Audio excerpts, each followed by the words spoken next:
तब बेकी को कुछ समझ नहीं आता वो वहाँ पर क्या करे।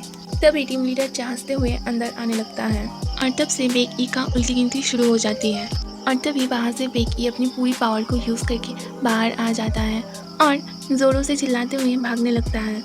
तभी उसके पास सिर्फ 6 सेकंड का वक्त था। तभी उसके सामने एक स्टेटस विंडो ओपन हो जाता है जहाँ पर लिखा हुआ था बेबी गैंगस्टर सियोडोचियम ने बेकी का चीखों को सुन लिया है। और तभी बेकी देखता है सियोडोचियम जल्दी से दरवाज़ा खोलता है और तब उसके पास सिर्फ 2 सेकंड थे और जब तक वो 1 सेकंड हो जाता है तभी बेकी उसके गोद में गिर जाता है, जिसे देख के सियोडोचियम भी थोड़ा सरप्राइज था। और तब हम देखते हैं बेकी पूरी काँप रही थी। तब सियोडोचियम उससे पूछता है कि क्या हुआ, तो बेकी कुछ जवाब नहीं देता और उसके बाद वो देखता है कि वहाँ पर टीम लीडर चा खड़ी हुई थी, जो सियोडोचियम को देखकर हंसते हुए कहता है कि हेलो फर्स्ट यूम मास्टर।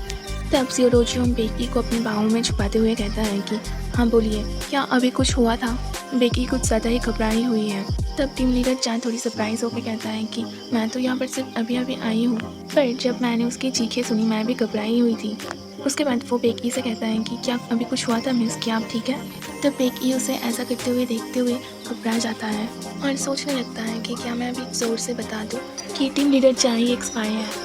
और ये कहते हुए बेकी काँप रहा था, जो कि सियोडोचियम बहुत ही अच्छे से नोटिस करता है।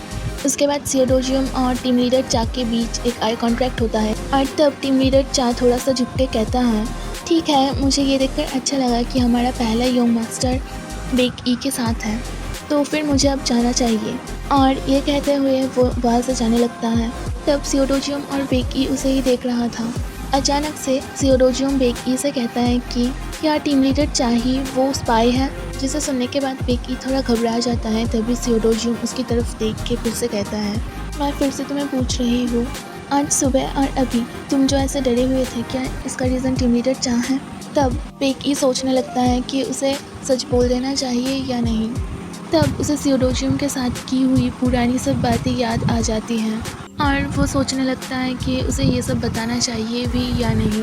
और तब उसे याद आ जाता है कि सियोडोचियम ने कहा था कि वो जो भी कहेगा वो उसे विश्वास करेगा। तब वो अपने मन को शांत करता है और अपने अंदर कॉन्फिडेंस लेके कहता है कि तुम सही हो, टीम लीडर चाही एक स्पाई है। और उसके बाद हमें दिखाया जाता है रात हो चुकी थी और सड़क के ऊपर एक कार बहुत ही ज़्यादा जल्दी में जा रही थी और उस कार को ड्राइव कर रही थी हमारी टीम लीडर चा, जो कि बहुत ही ज़्यादा सीरियस मूड में थी। और उसके बाद हमें टीम लीडर चा की फ्लैशबैक दिखाई जाती है। जब टीम लीडर चा बच्ची थी तब उसके मॉम डैड की मौत हो गई थी और तब वो उसके मॉम डैड की फ्यूनरल में थी और तब वो बहुत ही ज़्यादा रो रही थी और कह रही थी कि आप लोगों ने मुझे ऐसे ही छोड़ दिया, अब मैं क्या करूँ, क्या ये कोई एक्सीडेंट था, ये सब कुछ झूठ है, ऐसा तो नहीं हो सकता। और तब वो बहुत ही ज़्यादा रो रही थी। तभी पीछे से उसे कोई कहता है कि तुमने ये सब बहुत जल्दी ही समझ लिया। तब वो पीछे मुड़ता है तो वहाँ पर एक आदमी खड़ा हुआ था, जो कि उससे कहता है कि ये कोई एक्सीडेंट नहीं था, जिस आदमी ने तुम्हारे माता पिता को मारा था वो उसका नाम है सियो इम। जिसे सुनने के बाद चेरी योंग को सदमा लगता है और तब वो आदमी कहता है कि तुम्हें सियो इम से तुम्हारे माता पिता का बदला लेना होगा। उसके बाद हम फिर से प्रेजेंट में आ जाते हैं, जहाँ पर रेड सिग्नल के लिए टीम लीडर चा को गाड़ी रोकनी पड़ती है। और जानकारी के लिए बता दूं कि हमें उस आदमी का ना ही चेहरा दिखाया गया था और ना ही नाम मेंशन किया गया था, तो ये भी हमारे लिए एक मिस्ट्री है। उसके बाद वो अपना फ़ोन पिकअप करता है और सियो इम को कॉल लगाता है और तब उसका चेहरा गुस्से से लाल हो चुका था और उसकी आंखें भी लाल हो चुकी थी। और उसके बाद वो सियो इम से कहता है कि मैं अभी आपके पास आ रही हूँ।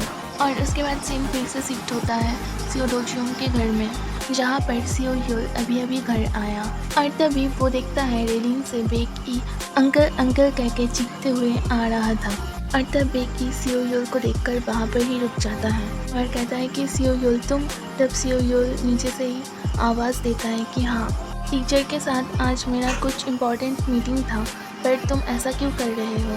तब वहाँ पर सियोडोचियम भी आ जाता है, जो कि सियो योल से कहता है कि तुम लेट हो। तब सियो योल कहता है कि फादर कहाँ पर है, वो अभी तक आए नहीं। जब मैंने उन्हें कॉल किया था तब मिस्टर सियो बांग ने मुझे कहा था कि वो अभी स्टाफ मीटिंग के अंदर है। उसके बाद बेकी सियोडोचियम से पूछता है क्या हमें ही वहाँ पर चलना चाहिए? तब सियोडो जियोंग उसे दिलासा देते हुए कहता है कि तुम्हें ज़्यादा चिंता करने की कोई ज़रूरत नहीं है। मिस्टर सियोबांग और बाकी सब लोग हमेशा उनके साथ ही रहते हैं। तब मिस्टर सियोबांग उन दोनों से पूछता है कि तुम उनके कंपनी में क्यों जाना चाहते हो? और उसे देख के बेकी चिल्लाता है, ओह मिस्टर सियोबांग, आप यहाँ पर हैं और अंकल नहीं आए, वो आपके साथ नहीं था? और ये सब पूछते हुए ही बेकी और सियोडो जियोंग नीचे आने लगता है। और तब मिस्टर सियोबांग बेकी से कहता है कि ऐसा ही कुछ प्लानिंग था, पर मिस्टर इम ने कहा कि उसे टीम लीडर चा से कुछ अर्जेंट मीटिंग है और उसने हमें घर आने के लिए कहा क्योंकि ये मीटिंग थोड़ा लंबा होने वाला है। जिसे सुनने के बाद बेकी डर के मारे चीख उठता है और सियोडो जियोंग भी शॉक्ड हो जाता है। और उसके बाद सियोडो जियोंग मिस्टर सियोबांग से कहता है, टीम लीडर चा ने हमसे कहा था कि आज उनका किसी और के साथ मीटिंग है। तब मिस्टर सियोबांग थोड़ा घबराते हुए कहता है कि ये मीटिंग थोड़ी देर पहले ही अरेंज हुआ था। तब बेकी बहुत ज़्यादा ही घबराया हुआ था, जिसे देख के सियो योल कहता है, अब ये सब क्या है? क्या टीम लीडर चा के साथ मीटिंग करने में तुम्हें कोई दिक्कत है? तब सियोडो जियोंग सियो योल से कहता है कि तुम घर पर ही रहो और खाना खा लो। तब सियो योल उससे कहता है कि हाँ, तुम्हें लगता है कि मैं इस सिचुएशन में खा सकती हूँ। तब सियोडो जियोंग मिस्टर सियोबांग से कहता है कि हमें प्लीज़ डैड के कंपनी में ले चलिए। और ये कह के वो बेकी का हाथ थाम लेता है और बेकी से कहता है कि तुम्हें चिंता करने की कोई ज़रूरत नहीं है, तुम घर पे ही रुको।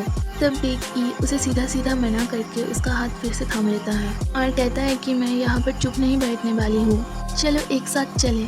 और ये कहते हुए वो सियोडो जियोंग को लेकर दौड़ने लगता है और पीछे से सियो योल पे कहता है कि मुझे भी ले चलो। और तभी दरवाजे पर खड़ा हुआ दो आदमी बेकी को रोक देता है।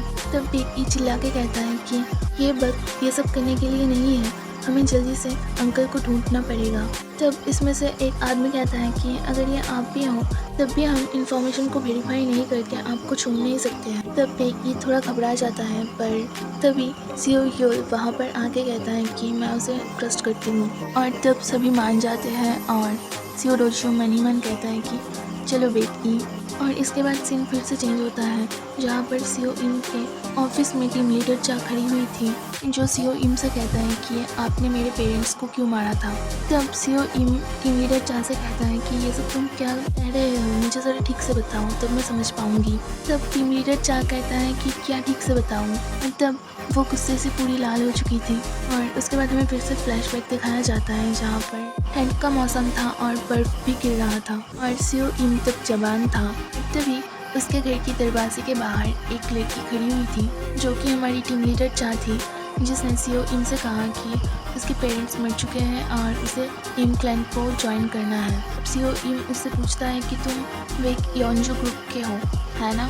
तब हमारी छोटी चेरी योंग कहता है कि मैं उस ग्रुप को छोड़ चुकी हूँ और मुझे इम क्लैन का मेंबर होना है। जिसे सुनने के बाद सियो इम चौंक जाता है और तब चेरी योंग कहता है कि मेरे माता पिता ने इन सब मेंबर के लिए सेक्रीफाइस किया है और मुझे नहीं लगता कि मेरे पास अब रहने के लिए कुछ भी है। और उसके बाद हम फिर से प्रेजेंट में आते हैं, जहाँ पर टीम लीडर चा सियो इम से कहता है कि तुम्हें क्या लगता था, मुझे क्या कुछ पता नहीं था। और उसके बाद वो सियो इम से कहता है कि ये सब डिस्कस्टिंग चीज़ें करना बंद करो। और उसके बाद वो एक चाकू निकाल के कहता है कि मेरे सवाल का जवाब दो। और वो सियो इम की तरफ जल्दी से आगे बढ़ते हुए कहता है कि तुमने मेरे पेरेंट्स को क्यों मारा था।